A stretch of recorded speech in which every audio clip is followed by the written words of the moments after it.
Venezuela is the biggest economic collapse in the history of the region without any war. Imagine living in a place that is living through a humanitarian crisis in which every year the economic situation is worse and worse, in which the political situation is very volatile. For many years, we have had a socialist regime in which they expropriate, they put price controls, they put people in jail, and they basically took away all the political and economic freedoms that people have in my country. Venezuela is the single biggest energy hub that there are in the Western Hemisphere. We received $1 trillion on oil revenues from 2002 to 2013, but that did not translate into economic growth. Then by 2013, they put complete price controls because the government was demanding entrepreneurs to sell below the cost level. We have lost 75% of our GDP. So 75% of our economy is gone. It's basically imploded. Totally, completely. It's a different country.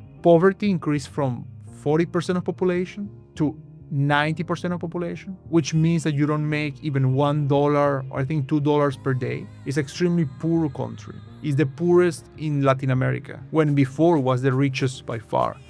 How much state intervention is the right amount of state intervention? How much do you need to micromanage that, or exactly the opposite? All the economic history, what shows us is that if you give people the right framework, they will be able to produce wealth and make societies better. Most people think about the Venezuelan story almost as if Chávez came by accident or suddenly or without any warning. And the reality is way more complex than that. The same way that Venezuela right now became a hub for bad actors, it can become a hub of this new geopolitical landscape that is being created between Europe, US, and South America.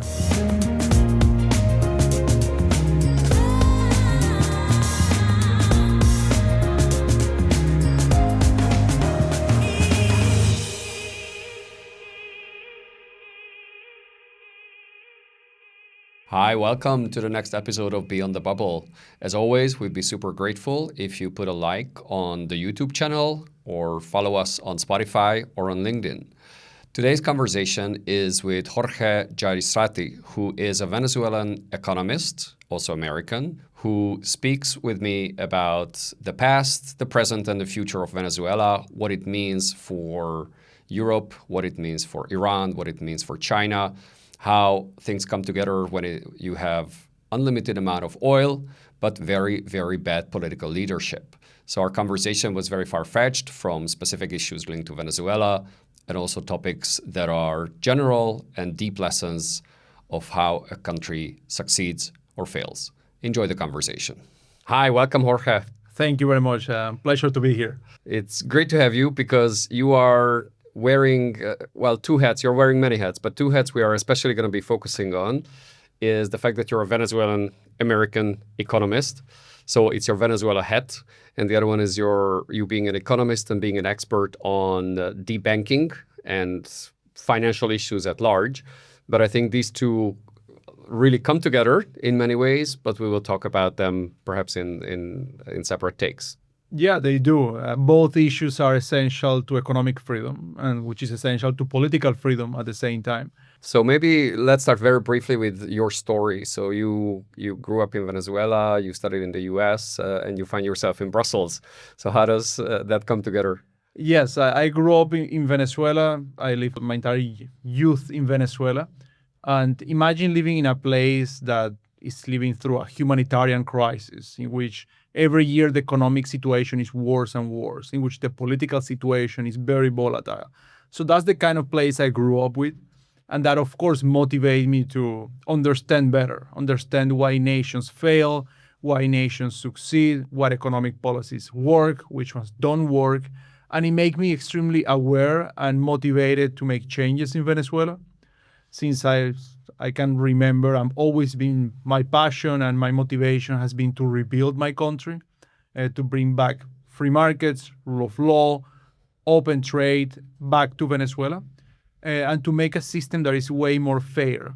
Because in Venezuela, for many years, we have had a socialist regime in which they expropriate, they put price controls, they put people in jail, And they basically took away all the political and economic freedoms that people have in my country. I went to the US, I studied in Florida, then I went to Harvard, and I was really trying to understand these issues better.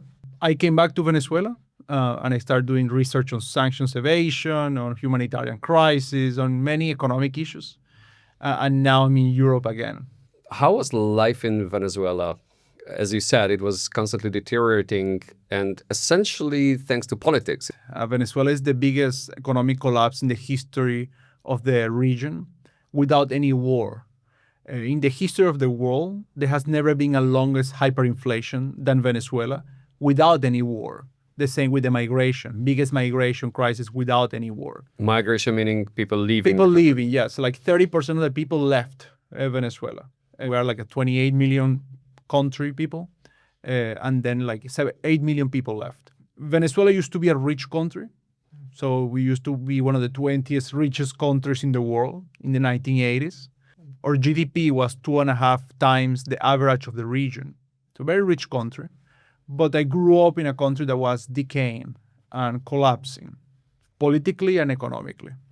And it's a very transformative experience for any person because you understand that life is extremely volatile. You understand also that if you don't protect your freedoms collectively, but also personally, if you don't protect your property, if you don't protect your well-being, somebody will take it from you. I grew up in a place in which every year elections were stolen, property was taken from people. The inflation situation became worse and worse. So Venezuela became the highest inflation of any country in 2013. By 2017, we already had the hyperinflation, meaning that you have an inflation rate of 50% per month. So for people in Europe, the inflation rate is roughly 3% per year. During COVID, it was a bit higher. I also think that in reality it's a bit higher, but that's a different discussion. But 50% per month, meaning that prices don't work. They put price regulations throughout the economy. So entrepreneurs were not able to set their own prices. The government was telling them how to set prices.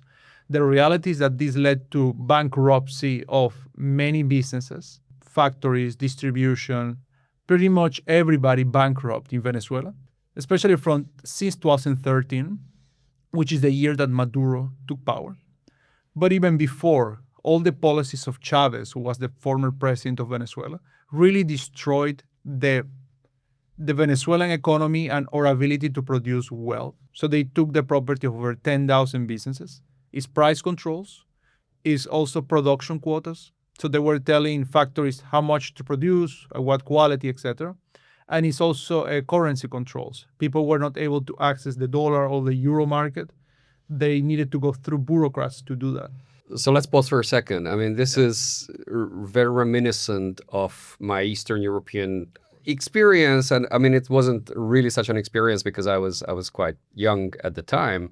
But it's just so reminiscent of what the Soviet Union and its blessed activity has given to that part of the world. So it really, there's so much parallel. But how do you get, and let's hear your take on it, how do you get from being one of the 20 most wealthy or wealthiest countries in the world, I guess largely thanks to the oil reserves that are available in the country, but certainly lots of natural resources, incredible sceneries and tourism and all the rest. How can a political establishment, be that Chávez, be that Maduro, and we will talk about that in a second, how can they set foot? How can they become popular? How can they become the defining political force and then just not only wasting, but completely destroying all the wealth that had accumulated? Most people think about the Venezuelan story almost as if Chávez came by accident or suddenly or without any warning. And the reality is way more complex than that. My whole theory about nations is that when you have huge amount of economic dissatisfaction, you end up with political revolutions. So Venezuela used to be very poor until the 1920s. We discovered oil. With the discovery of oil, our economy grew exponentially. We became the first exporter of oil in a couple of decades. And from 1920 to 1980, we grew by over 6% per year in GDP per capita, meaning that we had the biggest growth of any country in a moment in which Latin America was not growing very well. So Venezuela was an outlier. A lot of people flew to Venezuela seeking opportunities, my family included. A lot of people came, like over 1 million Spaniards, Portuguese, Italians came, a few Lebanese from Israel, like different places. Everything was going technically smoothly. Venezuela then not only at the beginning was a dictatorship, but then it became a democracy. And we had 40 years of democracy in general in the 20th century. But what happened? And by the way, not only oil was growing, but manufacture was growing in Venezuela. So most people in the economic theory, they tend to think that you can either do manufacture or oil. The reality is that Venezuela was doing both. So Venezuela was really becoming a powerhouse in the region. Then in the 1980s and 1990s, the situation changed dramatically. We had 2 decades of stagnation in which our GDP grew by, let's say, 1% per year, in which we didn't grow as much oil production. And why this happened? Bad economic policies, really. A lot of this socialist mentality started taking over. A lot of corruption, a lot of bad management as well. Let me just interrupt for 1 second. When you say a lot of these socialist mentality, what did that mean? Over-empowering the state in life in general. Like, I really believe that to have a healthy society, you need to empower the citizens, the civil society. You need to give room for freedom, and you cannot micromanage as a state. The state is there to set up rules, to create incentives, to facilitate businesses, but the state should not be making decisions on where to invest, where to allocate capital. It should not be over managing the economy. And in Venezuela, we start having this in the 80s and 90s. And not only in Venezuela, it was a trend throughout Latin America. It was something called import substitution industrialization. That was the theory. That you needed to have a state that is owner of many companies, which industrial policy is not bad per se, but if you micromanage it, could be very problematic. So in Venezuela, you combine that with the fact that the oil strategy really became problematic in the sense that they found that Venezuela was the leading founder of OPEC. OPEC, one of the things was to restrict output. So Venezuela, instead of growing its export capacity, began restricting that. And in general, also, that's another technicality, but 1980s, interest rates internationally were extremely high. And that is very problematic for exporting countries. So the whole Latin America were having financial issues in the 80s and 90s because they were not able to maintain the stability of its financial system. But those are like technicalities. And that's why Venezuela had devaluation periods. Anyways, 2 decades of lack of economic growth in Venezuela. That led to huge dissatisfaction on the system. Because on the one hand, you have politicians telling the population that we are the richest country because of all of oil and that we are extremely rich. But on the other hand, when people saw the way they were living, like how much food they have in their fridge, what houses they can afford, everything, they didn't see that growth. Where was the money going? Corruption, or it was not distributed in social benefits? It was not produced. The fact that the policies that were implemented led to way lower economic growth. So the money was not coming the way it was coming in the 60s or in the 70s. So the reality is that there was less money also to be distributed. I'm very curious, just as a side note, but closely linked to this, how does that compare to Norway? Because Norway has tremendous natural resources, and it puts it in a sovereign fund and, saves it, invests it, does a lot of things with it. So how would you compare Venezuela's way of handling its newly found wealth? I mean, not so newly, but compared to the several centuries before. So oil became such an important source of revenue and wealth, versus Norway, which took a very different route. So they didn't fall into the trap of wasting it or misallocating it. Yes, that's a very good question. Like in the literature, we study that a lot as an economist. we try to analyze, because Norway is the exception of pretty much every oil-dependent country or oil wealthy country. Petro-state, right? Petro-state, exactly, yes. There is a few differences, structural differences and management differences. Most countries who are oil exporter and dependent, they become rich because of oil. So, for example, Venezuela, as I was mentioning, it was very poor. Then we developed oil, and then we became rich. In that process, our institutions are built as a result or in parallel with this oil wealth. This is the case of Venezuela, but it's basically the case of all these African countries that live from oil, like Nigeria, or you even have Mozambique, or now not with oil, but other mineral resources, Congo. So these countries, they're built by that. Brazil to a certain extent in Latin America. Norway, they found oil when they were already rich. So Norway found oil really in the 70s. And at the time, they were already a top 20 economy in terms of GDP per capita, with a very well-developed market economy and with solid institutions, like political institutions. So that creates very different frameworks of mind and also creates incentives. So what Norway did is that they developed a system that did not allow any government to spend in a discretionary way their revenues, the oil revenues. So what they do is that they get, let's say they get $100 in oil revenue. What they will do is that they put that on a fund, and then the government is only allowed to spend the dividends of that come from the investments of that fund. So let's say they have $100 million in a fund, which by now is actually more than $1 trillion, but that's a different story. So they're able to spend that money on investments in companies that are outside Norway, and the limitation of the amount of market cap that they can have is very small. So they can only spend a bit on many companies or real estate or bonds outside Norway. And then the dividends that come from that, they're able then to spend. Yeah. Which let's say that it's a 7%. So what this creates, it's an incentive to invest, to not overspend. And it really solves two issues of being a petro-state. The first one is that petro-states, the biggest issue, in my opinion, is the level of volatility they have.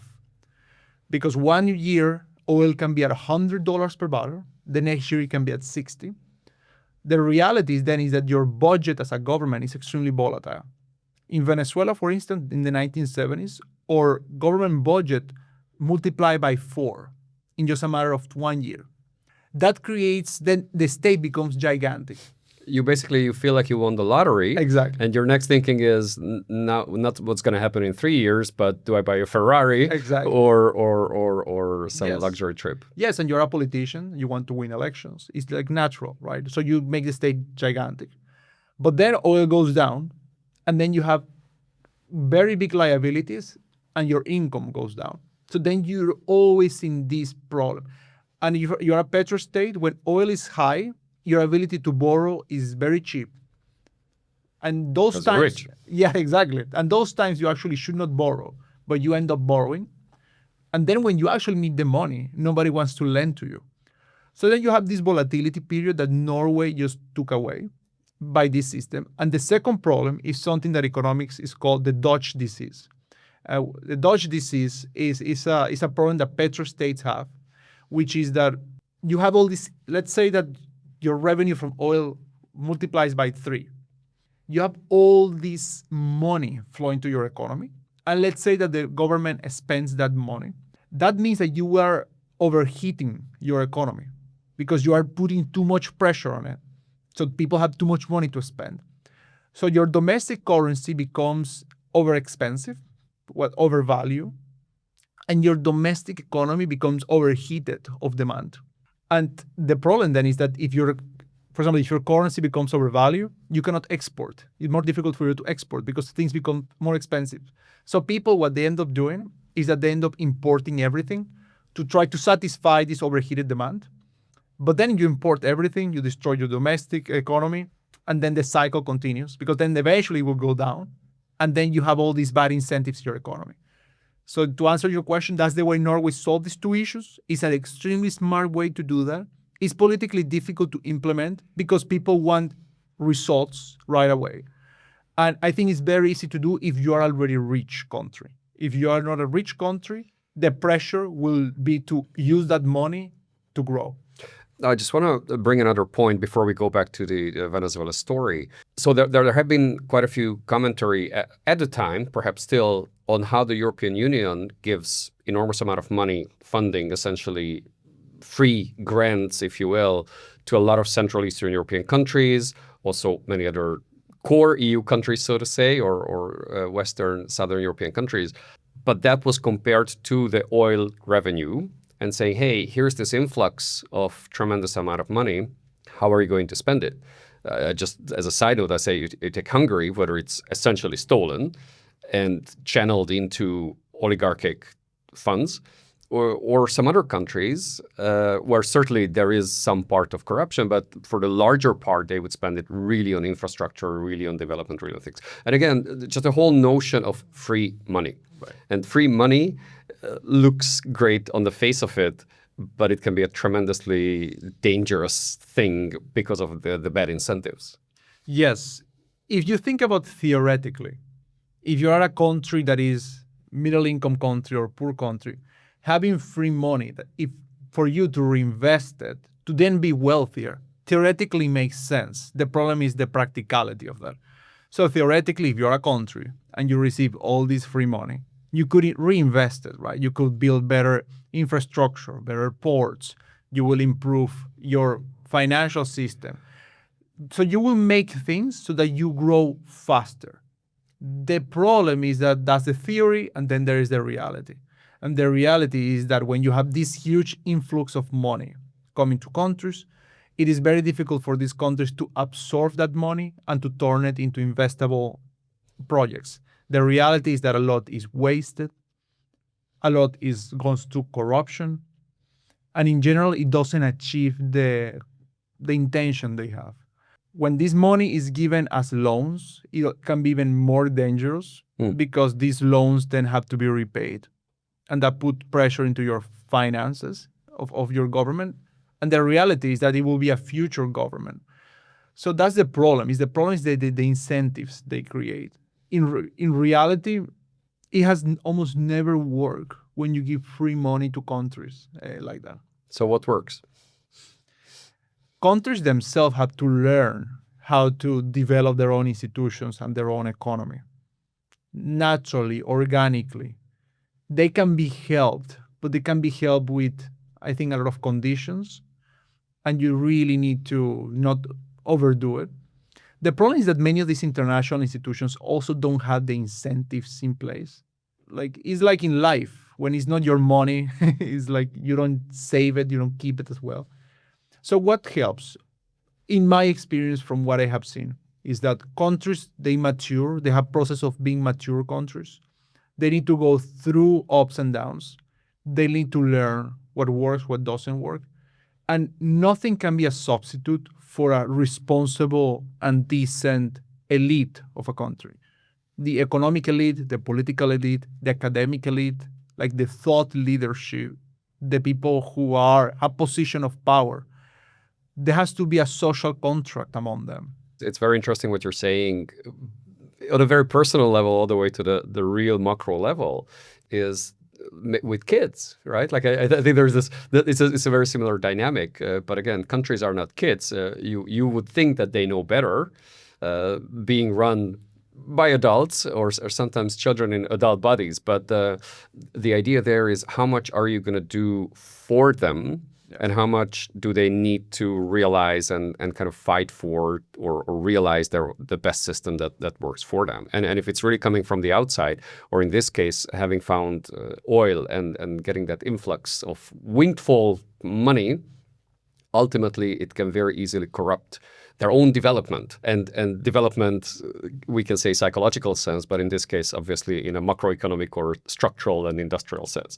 So going back to Venezuela, how that sad story unfolded. So there was Chávez in 2013, you said, I think. He died. Came He died and came he came to power in 1998. 1998, and then in 2013 came Maduro. Exactly.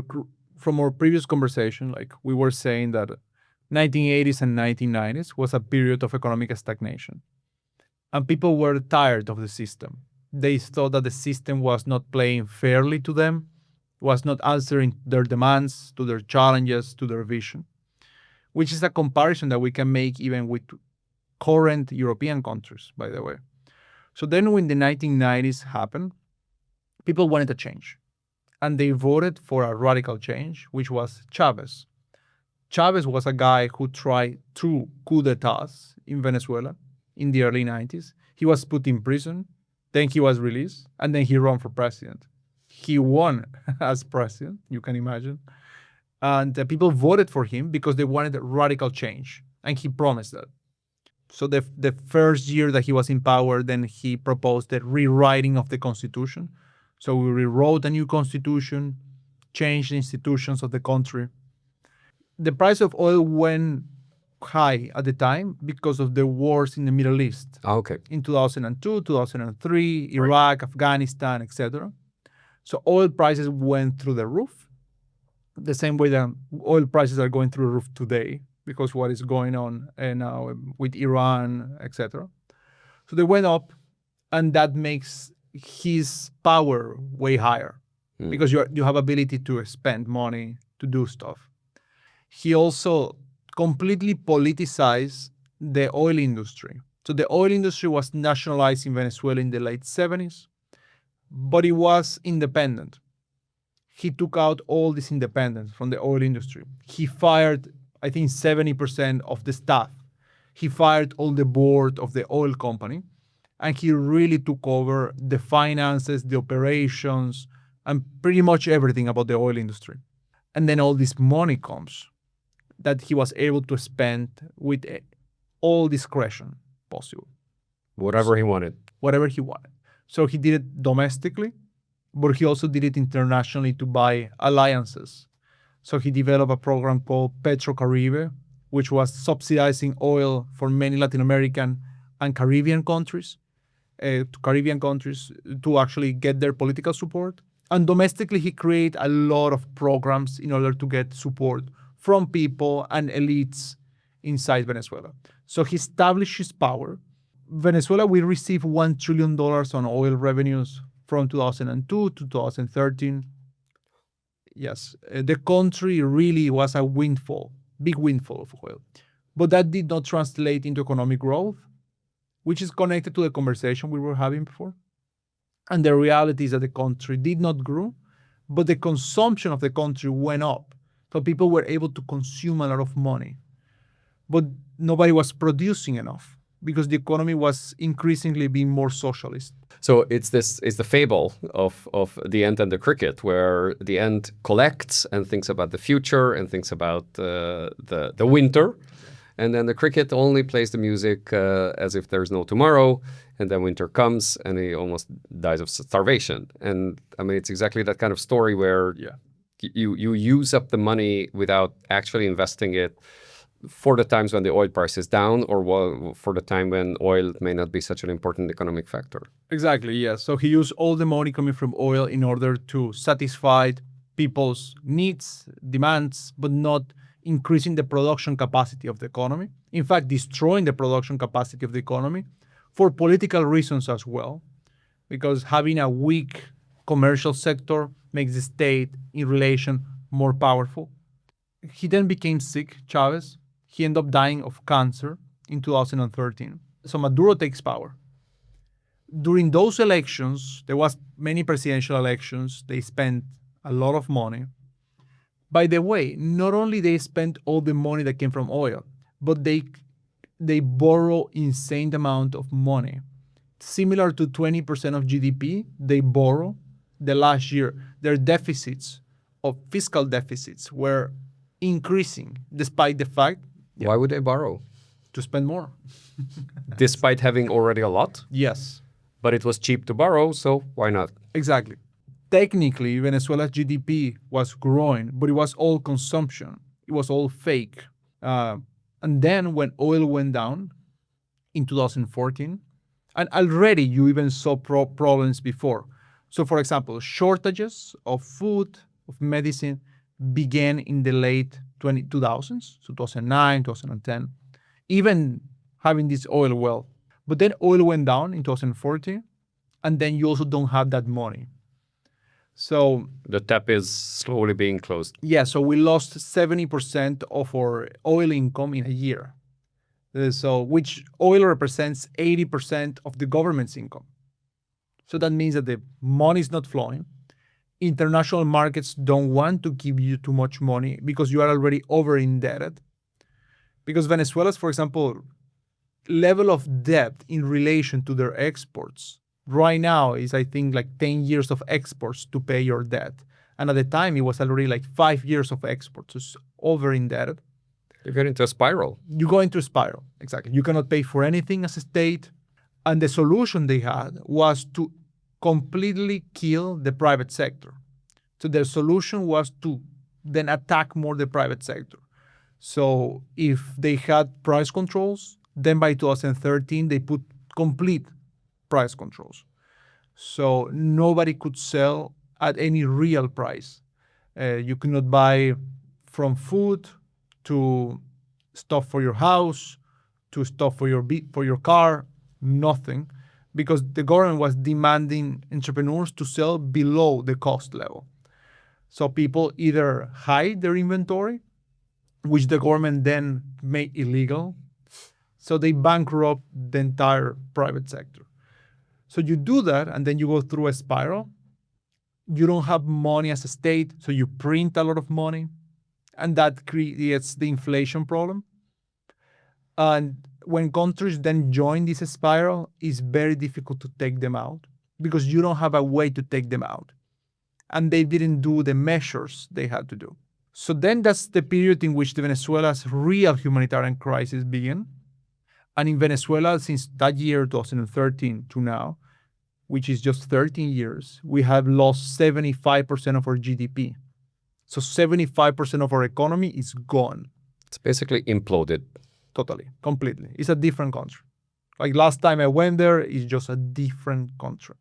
It's extremely poor country. It's the poorest in Latin America, when before was the richest by far. My God. We lived through 40 months of hyperinflation, which is an inflation rate of over 50%. And that makes it the longest of any country without any war, because the only two longest are Greece during the 1940s and Nicaragua during the 1990s. Just for context, it's 3 times the proportionality of the US Great Depression. Is twice or more than that the Spanish Civil War economic contraction. It's high. 30% of people had to leave the country because they were starving and they had to find a way to produce money. So tragically, in my country, people had to leave to do whatever job they could do in Colombia, in Ecuador, in Panama, or in the US, or many people went to Madrid, to Spain, etc. So it's a huge humanitarian crisis. Poverty increased from 40% of population to 90% of population. Right now it's roughly 83%, 84% of population, which means that you don't make even $1 or I think $2 per day. Rose from 9% of population to 50% of the population. Malnutrition increased dramatically. Really an economic collapse. I was at university at the time in 2015, until 2018, I was in university. But when I saw all this, I started researching, trying to internationally create awareness about this. And then when I graduated, I took the interesting decision of coming back to Venezuela. So I came back and I saw the level of poverty. Like imagine that you're walking and you see old houses without paint, without any kind of maintenance. And you go to businesses and all businesses are closed. And you go to supermarkets and there's nothing in the supermarkets. So I spent 1.5 years in Venezuela talking to people, talking to business people, documenting what I saw, researching what I saw. And it was really fascinating. Because when you read about economics, everything sounds so cold because it's numbers. Everything is statistics, numbers, etc. But when you see that, you really understand the impact of bad economic policies. And then you think that only 40 years ago, this was one of the 20th richest countries in the world. Then the magnitude of how fast countries can collapse is something that all other countries have to always take into consideration. No country is immune from failure. Doesn't matter how rich you are, doesn't matter how much political institutions you have, your country can really collapse in a matter of 1 decade into the worst of the worst. If bad economic policies are made, policies that block businesses from producing, policies that expel entrepreneurship, that expel people that want to produce wealth. So this is what happened in Venezuela.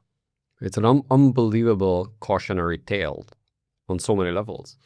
And there is one very important element with the oil revenue. So essentially the dependency, we could even say addiction to the oil revenue, which is what destroyed the country, but not in and by itself. So it's not, you cannot say that that was the only factor. It was just so unbelievably badly managed, as you say, that when that supply was cut off, and not in quantitative matters, but in terms of the price of the oil going down, but combined with awful economic policies and the related factors, just how fast that happened. So what's your conclusion or Yes. points you would draw in Venezuela? Yes, my conclusion on the Venezuelan issue, or my analysis from that question you asked me, is that it's not about oil per se.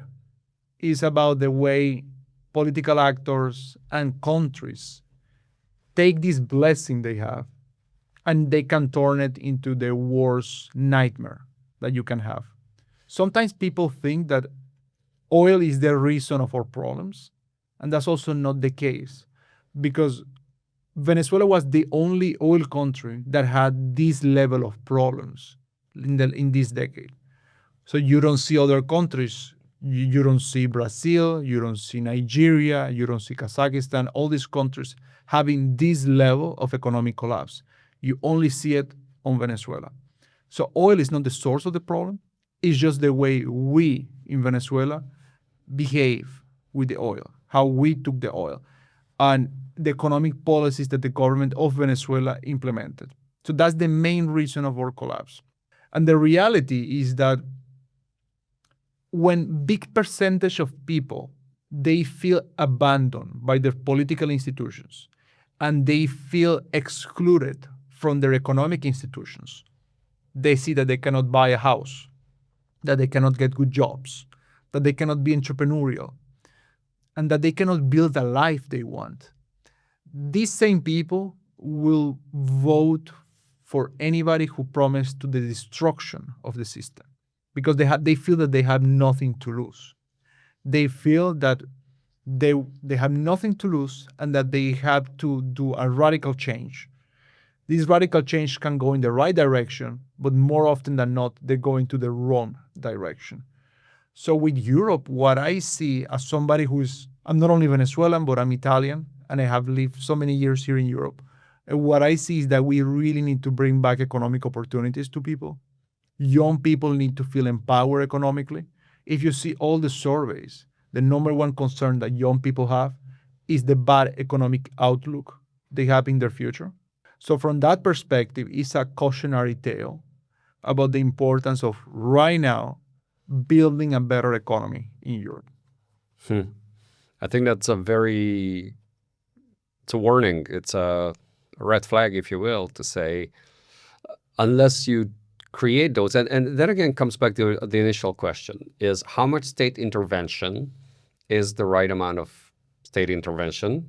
How much do you need to micromanage that? Or exactly the opposite, you absolutely should not micromanage it. You need to create a framework in which those opportunities can bubble up and manifest. Yeah. And I think these are very different schools of thought in political economic theory and in politics, as we see, that should it be top-down, we know better, we meaning state regulators, policymakers, those who have access to the laws and the budgets, or it's the framework that they need to create so that the opportunities can be created by those who have that desire. All the economic history, what shows us is that if you give people the right framework, you give them property rights, you give them monetary stability, you give them financial stability, you give them rule of law, they will be able to produce wealth and make societies better. If you don't overburden them with taxation, if you don't overburden them with regulation, they will be able to find these spots of economic productivity and wealth. What governments should do is to guarantee this and at the same time facilitate things to make people more productive. Build good infrastructure, build good financial rails, have excellent energy system, because nobody can build if you don't have electricity that is reliable, that is not expensive. And all these are things that governments should take care of, because the private sector will not take care of building the roads, building the subway, etc. It's natural monopolies. You cannot have a competition between different entrepreneurs to do different trains. No, the state have to do that. So do those things efficiently, but let the market play out in all the other areas of life. In Europe, there is a lack of willingness to take risk. Like governments wants to minimize too much risk for their population. But if you don't take risk, there's no economic reward. By definition, financial reward comes from the ability to take calculated risk. But these calculated risks need to be measured by people, individuals, with their own decision making. It cannot be done through government officials or bureaucracies. If you do that, Europe has excellent human capital. It has excellent historical memory. It has very good infrastructure, education, and technological background. So Europe can really grow really fast if they give people more economic freedom.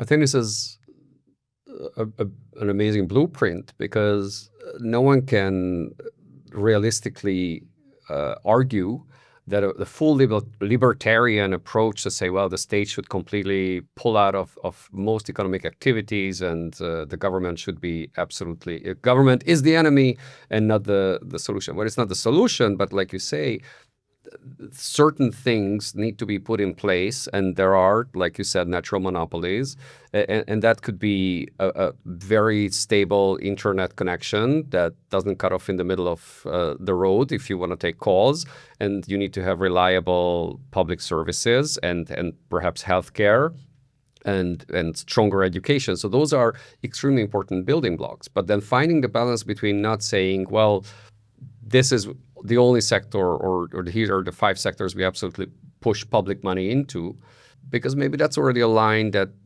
is not for the government to go through.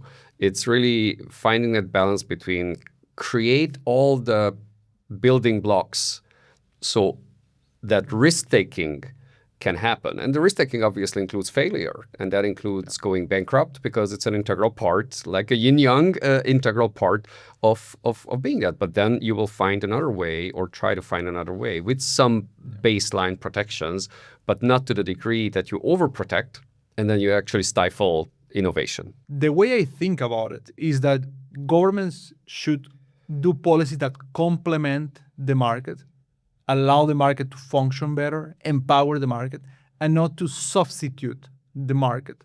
It should not replace the market with government decisions. So if you build a very strong electrical system, you are complementing the market. If you have a strong defense and security of your country, you're complementing the market. Because nobody can work if your assets can be taken by criminal groups or by drone attacks. Nobody can work if you don't have electricity. Nobody can work if you don't have ports that are secure, that are reliable, so that you can do international business. But in general, if I have to be on one side of the spectrum, I think the laissez-faire free market people are more correct in their intuition that if you overmanage the economy, then you will have corruptions, inefficiencies, And there's the corruption argument, but also the classic Hayek argument that Which is? Friedrich Hayek is this economist who he said that even if people are saints in government, you don't have the full amount of information to make decisions about the economy the same way that you think you have. You don't have the certainty. So there is some kind of humbleness that policymakers have to have when it comes to decisions, because your ability to predict the future is way less than the way you think about it. And I think just simply by the sheer speed and dynamics of how the market moves, from a government perspective, by the time you enact a decision or you say, well, here's the 1, 3, 5-year plan on something, it doesn't have the agility to adapt to those changing conditions. So that is really something that only the economic actors, the businesses, the innovators, the service providers are the ones who, by definition, need to adapt. Otherwise, they perish. Yes, for example, there is this famous quote there is this economist, Paul Krugman, and he made a quote that he said that the internet will have less impact in society than the fax machine. In retrospect, you think about it and you say, what a ridiculous statement. But the reality is that maybe a lot of people were thinking that in the 90s. The same way that today, there is intense debate about the role of crypto assets in society. Some people think that they will revolutionize society, and not only Bitcoin, but stable coins, tokenization. Other people think that crypto assets are worthless and that Bitcoin is a worthless technology. And the way to solve this is let the market play. Again, bureaucrats should not be deciding in favor or against. They should facilitate market players to see if it works or if it doesn't work. Let's go back to Venezuela and let's see what happened in the Maduro era, all the way to that famous, infamous, interesting day in January 2026 when he took a ride to New York, I think. Yep. Yeah, let's say a forced ride to New York City. So Exactly. what happened from 2013 to 2026? I mean, part of it we heard, but how did it get to that? And obviously, a large part of it will be the United States and Venezuela. Yes. As I was mentioning, this is the period of the deep economic collapse of Venezuela. On the political side, Maduro did not allow democracy to solve these issues. So elections were stolen systematically in Venezuela. So in Venezuela, there is no free and fair elections. Political parties were banned. People were blocked from expressing their ideas. Civil society organizations were criminalized. So Venezuela became also an extremely politically repressive system. So you have economic repression and you have political repression. And as a result, you have massive migration of people leaving the country. Opposition tried to win elections. They were blocked from winning elections. People that were journalists, they were not able to express themselves, etc. Until on January 3rd, there is this famous or infamous or historical day in which the Trump administration took Maduro. So they went into Venezuela and they managed to take Maduro in 2 hours. And they flew Maduro to New York, to a jail in New York.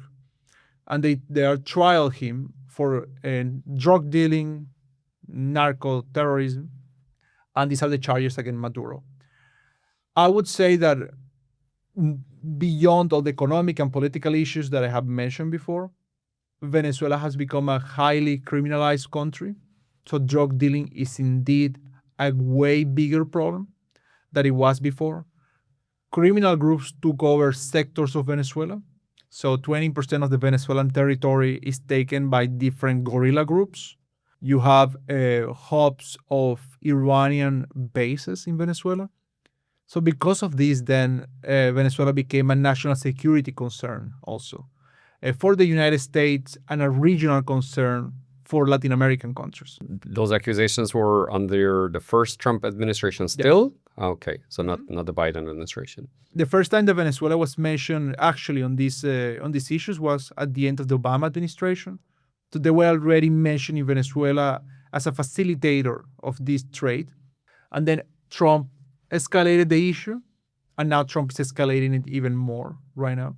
On the months before Maduro's takeover, Trump started bombing specific shipments that were coming from Venezuela with allegedly drugs.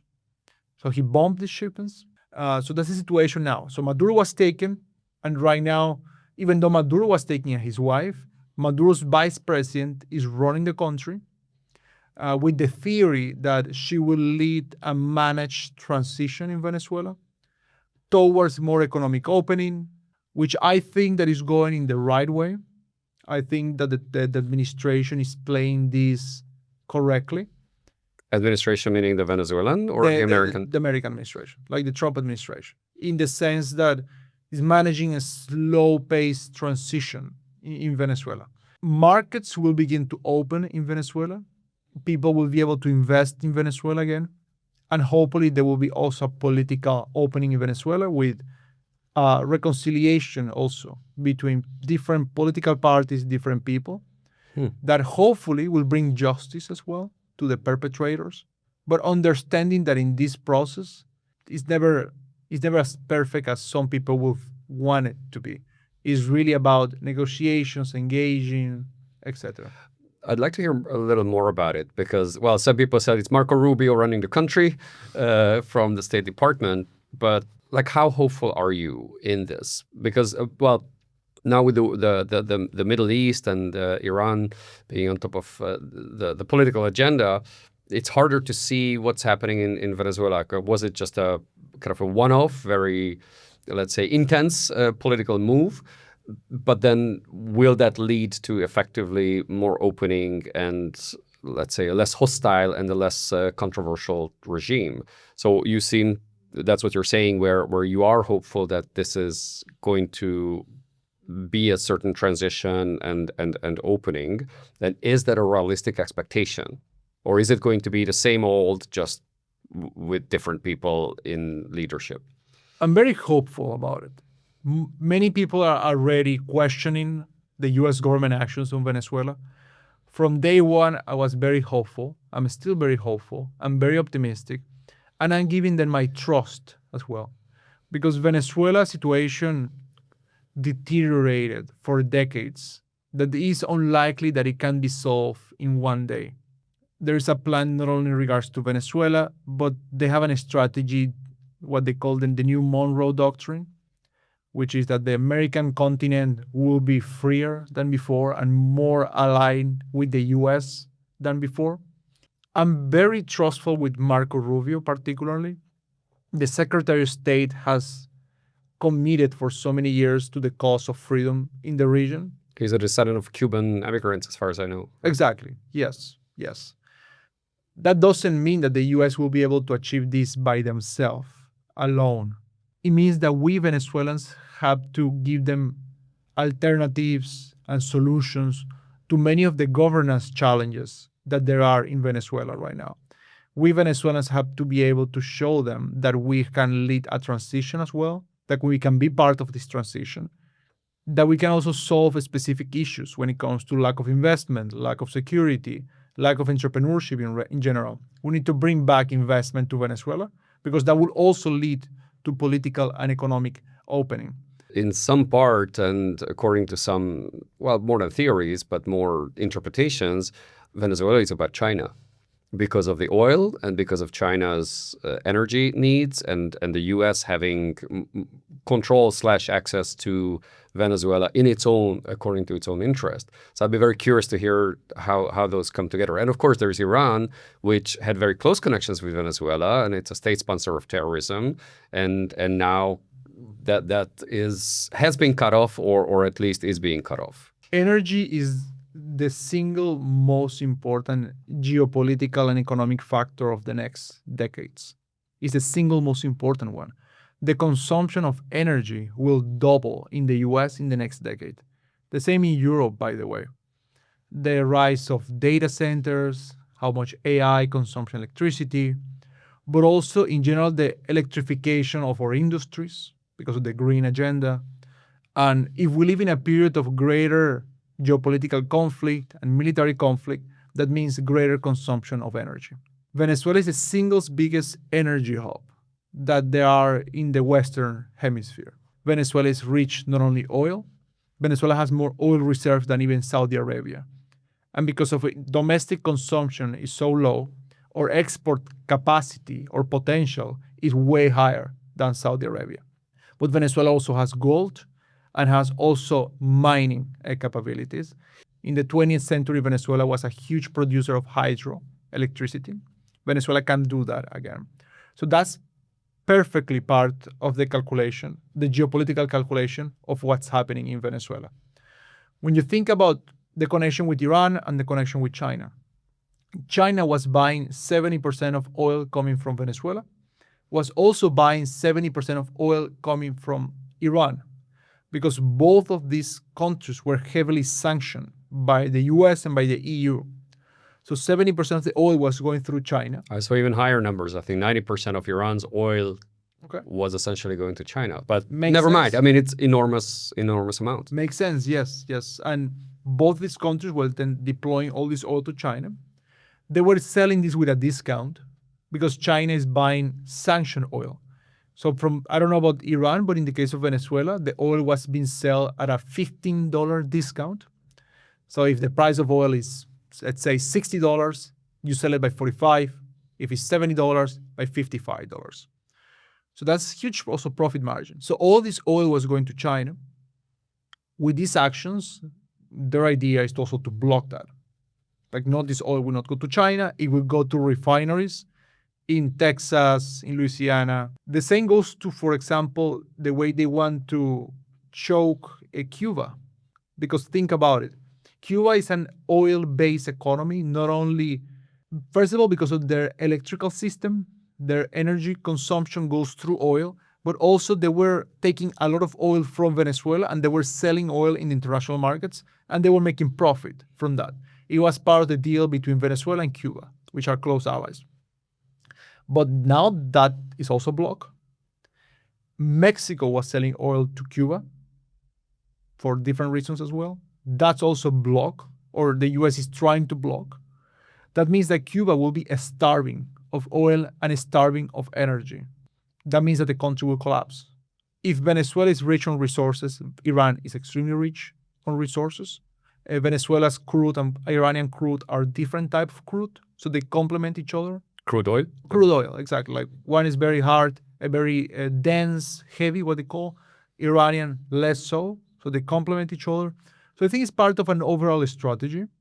We don't know if it's going to be successful or not. But there is a strategy that many people miss. Many people don't see the dots, they don't see the connections.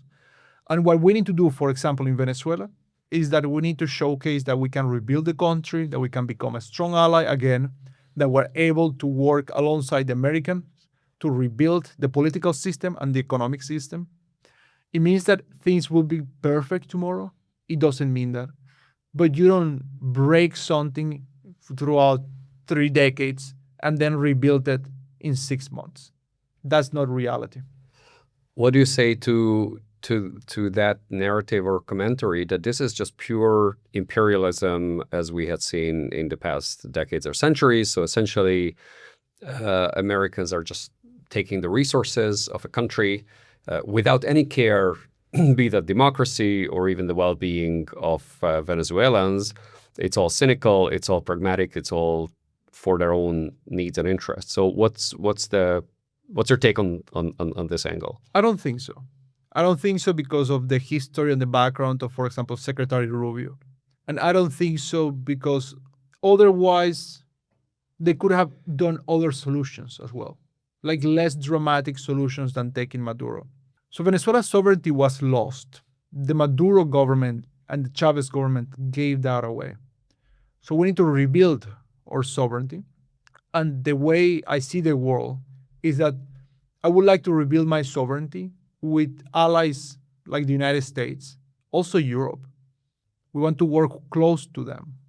I want to work close to people that want to do more trade, more investment, that is more aligned to our culture and our values. The same way that Venezuela right now became a hub for bad actors, it can become a hub of this new geopolitical landscape that is being created between Europe, US, and South America. South America, the way I see it, will become the biggest winner of this breakdown of the geopolitical order. South America can become the source of the supply of energy, rare earth minerals, but also many factors can move to South America if we play our cards correctly, which has been the historical issue of Latin America. But if we play our cards correctly, Latin America can grow and Venezuela can become the hub that connects these different markets. So I'm very pragmatic. I understand the risk, so I'm not a naive person, but I think it's the best chance we have.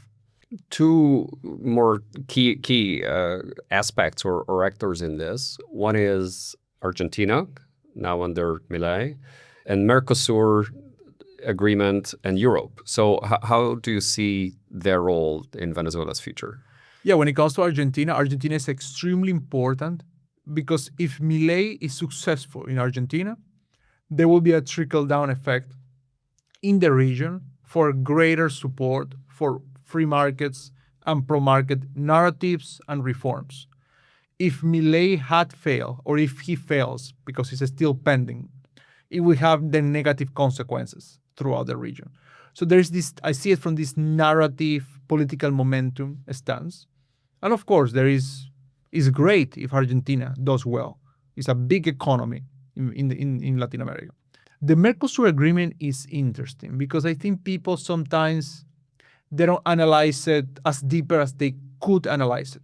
On the basis level, it's great to have greater integration between Mercosur countries and European countries. Dropping tariff, smoothing trade relations, facilitating the flow of capital, all that is great. I think that in order to make that, other reforms should be done at the European level to facilitate business with Latin America. Otherwise, it will be a bit difficult. So for example, a big part of the Mercosur deal is because of the existence of rare earth minerals in Bolivia, in Argentina, in Peru. And the thought or the thinking is that by allowing more trade, European companies can then go and they can be part of these mines, get these energy sources away from China, which is currently dominating this market. One angle that I want to raise in closing are the ideological differences. Because if you look at Brazil and you look at under Lula and the kind of political stance and statements it takes, it couldn't be further away from where Milei stands in Argentina with a libertarian, very free market approach. And then again, you take the Trump administration of how they approach these things, which again is a stark contrast with many other parts of the world. So how might that play out? Because there seem to be such strong ideological differences that those alliances may not happen or may be sabotaged by competing ideologies and by competing actors. The way I see Latin America and the way I see Latin America in the future is that we have a perfect opportunity to become extremely relevant internationally from a geopolitical perspective, but also from an economic perspective. The challenge of Latin America is that historically, it has been extremely difficult for us to have real economic political integration in the region, partially because of what you said, partially because of this strongman mentality that we have since the colonial days, in which everybody wants to be the king of their own piece of territory, and there is not enough ability to articulate a shared vision. So, for example, the barriers to trade between Latin American countries are way higher between Latin American countries than between Latin American countries and developed countries. So we have huge barriers to trade between ourselves. The reality is that Latin America, we not only share our strong side, but we have everything to be hyper-connected. We share the same economic barriers, criminals type insecurity issues. We are the same level of economic development. We all have the same culture, the same religion. Almost all of us speak the same language. We have everything to be a cohesive geopolitical bloc. It's just the lack of political will to do so. But something that I would really like to see in the upcoming years is a Latin America that is more united around the ideas of freedom, around the ideas of trade, around the ideas of peacemaking in the region. Whether this can be done or will be done or not, it will depend on the leadership, not the current leadership. It will depend on who is in power in 10 years, who is in power in 5 years. But I think it can happen. And if it happens, it should be done now. With those aspirational words and the hope of where it could go and hopefully it will go, going back to the pragmatic side, where do you think Venezuela is going to be, maybe not so far in the future, but in a year, maybe 3 years, given the current trajectory that you're seeing? The realistic scenario for Venezuela is that in a period of here to 2 years, we have some sort of presidential elections, more political openings. There is no more political repression. There is negotiations between the current government, the opposition, and civil society. And in the economic front, that there is a lot of investment coming from people that believe in freedom, from investors who believe also in the capacity of the country in the long term. There are people who are right now pushing for free elections tomorrow in Venezuela. The reality is that you cannot have free elections if you have not security on the ground. So there is technical things you have to do. So if from here to 2 years, we have a political system where there is no repression, where there is some consensus, and where you have investment coming, I think that will be a success. I think it's the core is probably some form of stability, but not in the form of an autocratic or dictatorial stability, but an actual functioning institutions which take a long time to reestablish because they've been destroyed for so long. Exactly. Well, with those words, let's have a card pulled. All right, so. And see what you get. Okay, I will read the question. Would you consider having psychotherapy, and what would you hope to discover from it? I'm always open to understanding more myself. I'm a very self-aware person, or I try to be. I try to understand my good side. I try to understand my bad side. You know, life sometimes, you don't know why we are motivated to certain things, or we don't know why we behave in certain. There are things that are innate by us. Some people are more optimistic. Some people are less. Some people are more entrepreneurial. Some people want more stability. I'm very optimistic. I'm very entrepreneurial. I'm very curious about it. So if psychotherapy could help me on understanding that better, why not? So be it. So I don't know, have you done, what do you do in psychotherapy? I don't even know much. Well, you try to understand your drivers Exactly. and try to understand where certain behavioral patterns are coming from. And I think it ties back to our conversation where that's what we explore now on a country level, but it so much has to do with individuals of how do you make good choices? How do you know it's a good choice? And are you able to adapt if it turns out to be the wrong one? And try to understand the trends where they lead to, and not just in the moment, but say, okay, if you continue on this trajectory, what are the risks and what are the things that I need to be aware of? And it's a constant reflection on an individual level as much on a political leadership level to say, where is this going to lead to, and are we exposed? If we're so dependent on one source of energy or one source of revenue, what if that dries out or the geopolitical situation changes? What is it going to mean for us? Yeah, something that I have learned since I travel so much for work and I meet people from so many different places is that you really need to understand the history and culture of nations. When you ask me about difference between Norway and Venezuela, I gave you a very structural, incentive-based answer. But the reality is that it's also very different people. The way we behave, the things that we like, the way we see the future.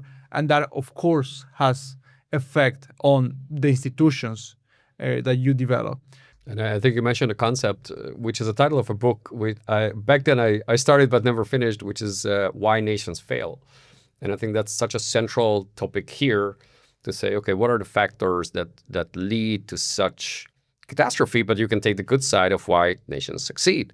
And what are the factors that play into it, aside from the political leadership, but the deeper things, the cultural, the historical, the educational side of things. Yeah.